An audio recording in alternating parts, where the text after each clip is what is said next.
Ya estamos de vuelta, gracias por seguir con Noticias Oromar. En estos instantes vamos a conversar con Eduardo Peña, presidente del directorio del IES, precisamente sobre algunos temas alrededor de esta institución que es de enorme importancia, significación para los ecuatorianos. Muchísimas gracias, mi estimado Eduardo Peña, por atender esta conversación con Noticias Oromar.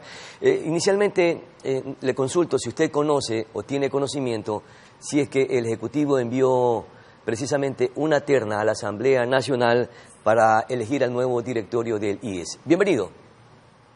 Pedro Clotario, muchas gracias por la invitación y saludos a los televidentes de Oromar. No, eso no es necesario todavía porque el proceso de elección de este nuevo directorio entiendo yo que será con la próxima Asamblea Nacional. Como este es un periodo de transición para el presidente, en donde está terminando el periodo de un presidente que no lo concluyó, entonces creo que las cosas se van a quedar como están hasta el próximo gobierno. Pero la ley reformatoria no exige, no determina plazos en la que debe de enviarse esa terna para que efectivamente la Asamblea Nacional pueda decidir quién serían los nuevos miembros del directorio del IES. Sí, en el caso de los vocales, en teoría están elegidos por 4 años. Entiendo yo que ellos estarían ahorita en su segundo y tercer año.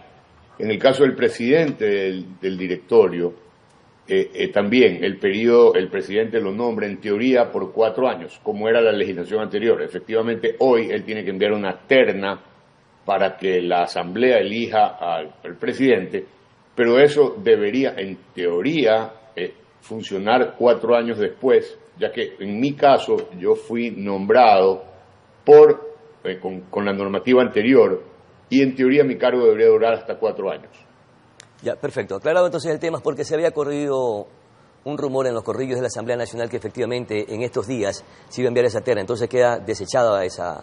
No, sí, no que yo sepa. Ya, perfecto. Ahora, Eduardo Peña, en torno a la deuda histórica que mantiene el Estado con el Seguro Social, ¿cómo se están logrando esos acuerdos? Porque precisamente la ley reformatoria exige que se cumplan esos plazos por un lapso de 10 años y que debe de instrumentarse un plan de pago. ¿Se está instrumentando, se está empezando a realizar ese plan o ese convenio de pago que mantiene una deuda gigante el Estado con el IES? Sí, a ver, lo que pasa es que esa deuda se estructura de diferentes maneras. Ejemplo, hay una parte que es el 40% de las pensiones que debe pagar el Estado, que es lo que más volumen en deuda significa, pero hay otra parte que es la parte de las enfermedades catastróficas y huérfanas, que nosotros atendemos en los hospitales de la Seguridad Social y que deben ser facturadas al Estado. Esas requieren una auditoría previa, ese es otro segmento de la deuda. Y por último, hay IVAs retenidos que deben ser pagados también a la Seguridad Social, IVAs que han sido retenidos históricamente por los centros y subcentros de salud y que deben ser devueltos al Instituto Ecuatoriano de Seguridad Social. Estamos trabajando en los 3 tramos de deuda. Lo más rápido de cobrar es el IVA retenido. En este momento hablamos ahí de alrededor de 350 millones de dólares. Entonces, sí, efectivamente estamos trabajando en planes con el Ministerio de Finanzas, Economía y Finanzas, para hacer un plan de pagos respecto de los 3 segmentos de deuda. ¿Y a cuánto asciende la deuda? Porque tiene que afinarse a través de un informe que tiene que realizar el IES. ¿Se está instrumentando, se está ejecutando ese informe por parte del Instituto Ecuatoriano de Seguridad Social a través de su presidencia? No, sí señor, le digo, la parte de enfermedades catastróficas, huérfanas y raras, es una parte que debe ser auditada y estamos trabajando auditoría externa, que es lo que nos requiere el Ministerio de Economía y Finanzas. Estamos trabajando en las auditorías para determinar cuál es el monto exacto y entonces empezar a cobrar. El IVA, que son los 350 millones, eso ya está claramente determinado, porque eso es mucho más fácil. El SRI nos da el dato y nosotros le decimos, a ver señores, plan de pagos. Y el 40% de las pensiones, que es la parte más grande, como le digo, también estamos en conversaciones para ver en qué plazo podríamos salir. En teoría es hasta 10 años. Ya, pero eso se tiene que elaborar a través de un informe que tenía que presentarse ahora en este mes de septiembre. Le consulto nuevamente. Estamos trabajando en el informe, sí. Pero ese informe tiene que presentarlo ahora en este mes de septiembre. Lo presentaremos en el mes de septiembre. ¿Y en qué consistirá ese informe? En lo que estaba usted argumentando en estos instantes. Sí, es un poco cuadrar los valores exactos de las cuentas por cobrar. Claro. Ahora, tenemos otras cuentas por cobrar también a las empresas que entraron en mora, y para eso nosotros elaboramos la ley 671. Esta ley les permite a estas empresas tener un plazo de hasta 6 años para pagarnos, digamos, podemos firmar con ellos hasta 6 años plazo a un interés de 10% anual. Esa ley ha sido un éxito también porque al día de hoy tenemos firmado casi 93 millones de dólares de los 2.200, 2.300 millones que tenemos por cobrarle a empresas en mora. Y alrededor del presupuesto que maneja durante este año el IES, ¿en qué se han invertido? Porque también tienen deudas importantes con prestadores de servicios, entre otras instituciones. Sí, a los prestadores les hemos pagado en lo que va del año alrededor de 335 millones de dólares y pensamos pagarles de aquí a diciembre 315 millones más. Es decir, sí nos estamos poniendo al día no solamente con el flujo corriente de los prestadores externos, el mes a mes, sino que además les estamos pagando deuda antigua a muchos de ellos, no a todos obviamente, porque tampoco tenemos la liquidez como para pagar deuda antigua a todos. Pero, por ejemplo, a los Solcas, que son 9, y a los que son de nivel 3, es decir, que hacen operaciones de corazón, de riñón, de cerebro, a esos sí les hemos pagado parte de la deuda antigua. Ya, son 335 millones que se ha pagado precisamente a los prestadores de servicio. ¿Y a cuánto asciende la deuda para que no exista el riesgo de que se suspendan los servicios en Solca o en las dializadoras, Sí. que son precisamente parte de estas alianzas del Seguro Social? Correcto. Solca y las dializadoras, así como las que operan corazón, tienen una prelación alta para los pagos, debido a la esencia de su prestación. Es decir, son prestaciones que son riesgosas para la vida de los afiliados o de los jubilados. Entonces, esos tienen una prelación alta. No así aquellos que dan consulta externa o odontología, que tienen una prelación baja, porque esos servicios sí son diferibles en el tiempo. Es decir, nadie se va a morir porque no le curen una carie, pero si usted va a la dializadora y no lo atienden, sí pone en riesgo su vida. Ya, pero ¿a cuánto asciende entonces la deuda, por ejemplo, con las dializadoras en su total y con lo que le han cancelado, cuánto queda restante? Lo mismo con Solca. ¿Podemos hacer ese ejercicio? No, sí, pero Peña? no tengo los datos al día. Acuérdense que nosotros pagamos todos los meses. O sea, el Seguro Social actualiza los pagos cada mes, porque estamos pagando este mes de septiembre, el pago anda alrededor de los 80 millones de dólares entre todos. Entonces hay que restarle eso proporcionalmente a la deuda de cada uno, y ese es un ejercicio que lo hacemos todos los meses, obviamente. ¿Y con ese pago parcial no corre riesgo de que se suspendan estos servicios? No. Como en semanas pasadas o meses pasados. Ni dializadoras, ni Solcas, ni nivel 3 van a tener problemas para atender pacientes del IES. Claro, es que ahora precisamente la ley reformatoria establece plan de pagos con los más de 2.000 millones de dólares que era parte del presupuesto del Seguro Social. ¿En qué más se ha invertido precisamente este recurso? No, a ver, el presupuesto del Instituto Ecuatoriano de Seguridad Social para el año 2024 es de 10.200 millones, ¿ok? Ya. De los cuales en jubilados pagamos un poquito más de 5.000 millones anuales. Es decir, nosotros a los jubilados les acreditamos todos los días 19, y son alrededor de 500.000 jubilados que tenemos, les pagamos casi 400 millones de dólares mensuales, ¿ok? Ese es nuestro egreso más grande. Luego tenemos la infraestructura hospitalaria, que rondea los 1.400 millones de dólares anuales.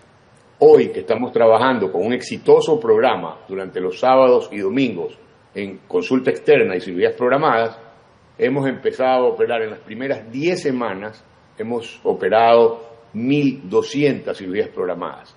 La estimación es que de las 90 cirugías programadas que estamos haciendo por cada fin de semana, lleguemos a 200 hoy que hemos incorporado a 8 nuevos hospitales en el programa. Empezamos con 5, hoy tenemos 13.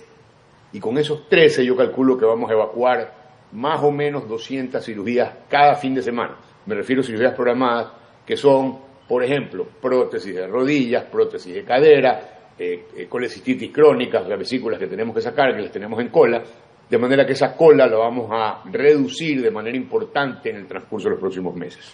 Ya. Son 10.000 millones de dólares más menos que... 10.200. 10.200 el presupuesto del Seguro Social. Pero eso, ¿cuánto asigna el Ministerio de Finanzas del Gobierno Nacional? ¿Es la totalidad de lo que se presupuesta? No. Acuérdense que nosotros tenemos ingresos por planillas, es decir, nosotros todos los meses tenemos un ingreso importante, que es las aportaciones, más allá de que hoy estamos cobrando esos 92 o 93 millones que llevamos, y eso representa pues 1.3 millones al mes, si todas fueran diferidas a 72 meses, que el promedio de firma está alrededor de los 3 años de los convenios. Nosotros ingresamos por planillas, ese ingreso debe andar por los, ¿qué será?, 480 millones de dólares mensuales. Entonces, también una parte importante del ingreso es lo que cobramos a través de las planillas. Claro, pero el problema es que el Ministerio de Finanzas no asigna los recursos correspondientes de acuerdo al presupuesto y a las necesidades del Seguro Social. Eso con la ley reformatoria ya debe quedar en el pasado. Se debe de cumplir para sustentar los presupuestos. ¿Cómo está marchando en estos momentos que ya tenemos esta ley que se aprobó creo que en junio o julio y que precisamente exige que los recursos sean entregados al Seguro Social para que el Seguro Social cumpla también con sus compromisos? Este año nos está yendo bastante bien con el cobro a finanzas. El problema fue que el año pasado, en el acuerdo con el Fondo Monetario que firmó el gobierno anterior, el de Guillermo Lasso, ellos dijeron, miren, les vamos a pagar 2.400 millones. Y en la realidad, lo único que se pagaron fueron alrededor a 1.000. Es decir, tenemos un déficit del año pasado de como 1.400. Y este año eran 2.000, lo que se presupuestó en el Ministerio de Finanzas para pagos a nosotros era como 2.134, creo que es el número. De esos 2.100 ya hemos cobrado alrededor a 1.100, es decir, tenemos 1.000 por cobrar y eso estamos también trabajando con finanzas para hacer un plan de pagos. De aquí a diciembre viene a ver cómo van a venir esos desembolsos. Claro, de esos 2.100 dólares, 2.100 millones de dólares es lo que yo un poco le quería compartir esa información, porque aún no se entregan esos recursos en su totalidad.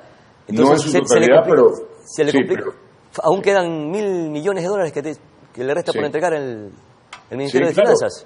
Pero ahí viene, o sea, a ver, estos últimos meses, acuérdense que el problema para finanzas fue que la primera parte del año estaba en una situación muy crítica. Hoy, gracias al incremento en el IVA y otras fuentes de recursos, la economía del Ecuador ha mejorado sustancialmente debido a las valientes decisiones que tomó el gobierno en su momento y que fueron aprobadas por la Asamblea Nacional. Entonces, eso hace que la salud fiscal, la caja fiscal haya mejorado y finanzas haya podido empezar a ponerse al día con todas estas cuentas pendientes. Claro, ahora la ley prohíbe precisamente estos retrasos. ¿Cuándo se pondrá al día el Ministerio de Finanzas para iniciar con el nuevo presupuesto del 2025 y que sea debidamente sustentado y que las asignaciones lleguen en la totalidad del presupuesto que genera el Seguro Social? Yo esperaría que hasta diciembre estemos al día en los pagos. ¿Y de qué dependería eso? De los flujos y de las negociaciones que tenemos toda la semana con el Ministerio de Finanzas. Claro, pero las condiciones son un poco adversas, críticas. Sí, eran críticas al principio de año, hoy son mucho más moderadas, digamos. ¿Pero mantienen conversaciones, acuerdos con el Ministerio de Finanzas? Todas las semanas. Ya, ¿y cuál es el escenario que ellos le plantean?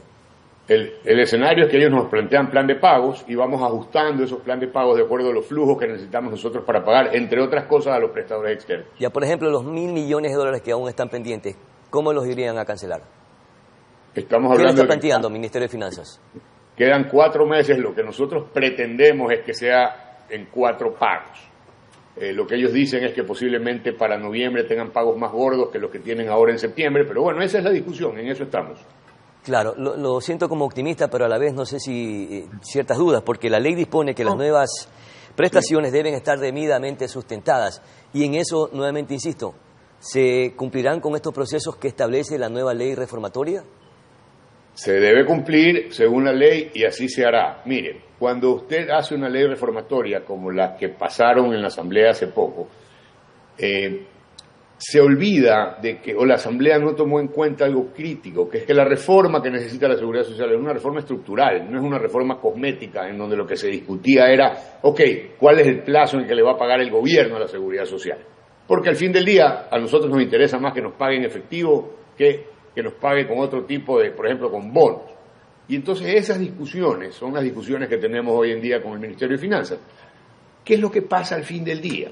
Que cuando hay un atraso del año anterior de 1.000 y pico millones, y a usted le toca, o a Finanzas le toca este año cumplir con los 2.100, y al principio de año no tienes plata, lo que haces es difieres esas deudas en el tiempo para tratar de resolverlas en lo que queda del año, que es un poco lo que ha hecho el Ministerio de Finanzas. Ahora, el ministro Vega Malo es una persona seria, es decir, el momento que él dice sí te voy a pagar, yo le creo. ¿Por qué? Porque hasta ahora ha cumplido los ofrecimientos.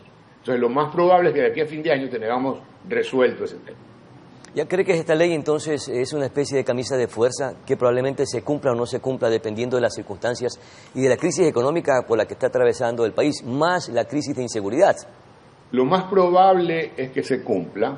O sea, si me preguntas hoy, estamos por finales de septiembre, lo más probable es que tengamos resuelto el tema de aquí a diciembre. Ya, perfecto. ¿Se está trabajando ya en el presupuesto del Seguro Social para el año 2025? Sí, señor. Ya. ¿Cómo se va a sustentar? Igual, a ver, si tú me preguntas hoy, estamos a 3 meses de terminar, se está trabajando. Mira, en el Seguro Social hay 34.000 funcionarios. Por supuesto, los de presupuesto son un grupo de estos 34.000 que se pasan el año, no es que empiezan a hacerlo ahora. Van trabajando el presupuesto, van ejecutando por un lado lo presupuestado para este año y van trabajando en la proforma del siguiente. Nosotros hasta el 31 de diciembre tendremos presentada nuestra proforma presupuestaria para el 2025, sí o sí. Claro, y debe estar sustentada por el mismo Ministerio de Finanzas, o sea, la sustentación económica. Pero seguramente estará sustentada. Ya no deben haber estos déficits ni estos vacíos. A ver, pero es que si heredamos el déficit, lo que te quiero decir es que si del gobierno pasado ya veníamos con un déficit de 1.400, eso igual tenemos que volverlo a refinanciar en el futuro. Es decir, no puede ser que el Estado ecuatoriano no le pague a la Seguridad Social compromisos preadquiridos. Nuestra misión es cobrarle a finanzas. Claro, que no corran el riesgo de quedarse desabastecidos de medicinas, que ese es otro de los problemas, y mucho menos de la atención y los servicios que entrega el Seguro Social, ¿no? Muchísimas gracias, mi querido Eduardo Peña, por conversar con Noticias Solomar. Saludos cordiales. Igualmente, saludos. Gracias. Vamos a la pausa publicitaria y ya regresamos con más información.